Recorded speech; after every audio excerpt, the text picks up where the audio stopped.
ఏమున్నాయి? గాడిద ఏం చేయాలి మామూలుగా? గాడిదని ఎందుకు పెట్టుకుంటారు? బరువులు మోయటానికి.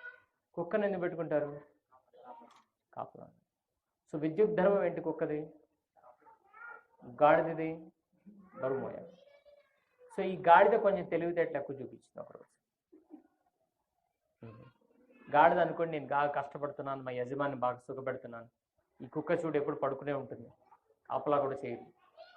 అండ్ నిజంగానే కుక్క కొంచెం సాధారణ కుక్కల కన్నా కొంచెం భిన్నంగా సోంబోరి అన్నమాట, పడుకునేది, రాత్రులు కూడా పడుకునేది. అండ్ ఈ గాడిద అనుకునేది నేను చాలా తెలివైన వాడిని, నేను మా యజమానికి బాగా చేస్తున్నాను అనుకునేది.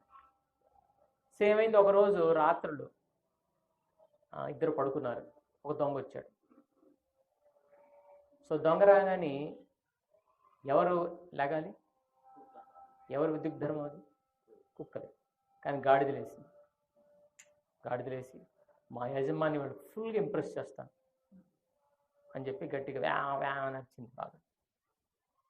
సో దాంతో ఏంటి, యజమాని లేచాడు, పక్కన వాళ్ళంతా లేచారు. ఇంతలో దొంగలు జారుకున్నాడు. ఇక్కడ దొంగతనం చేయకుండా పారిపోయాడు.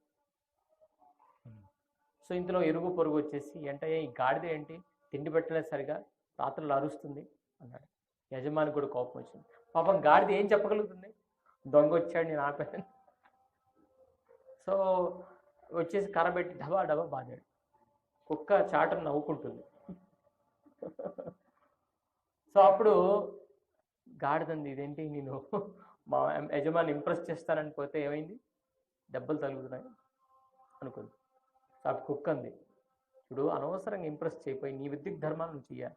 నేను సోమవారం అయితే ఏంటి, నన్ను లేపచ్చుగా, ఆ క్రెడిట్ నువ్వే కొట్టేద్దాం అనుకున్నాను. ఏమైంది నీకు? అప్పుడు దెబ్బలు పడ్డాయి. సో ఎవరి విద్యుత్ ధర్మాలను వాళ్ళు పాటిస్తే బాగుంటుంది, లేకపోతే ఏమవుతుంది, అనవసరంగా దెబ్బలు తినాల్సి వస్తుంది. సో ఇక్కడ గాడిద చేయాల్సిన పని గాడిద చేయాలి, కుక్క పని చేయాల్సిన కుక్క చేయాలి. గాడిద కుక్క పని చేస్తే ఏమవుతుంది, దెబ్బలు తినాల్సి వస్తుంది.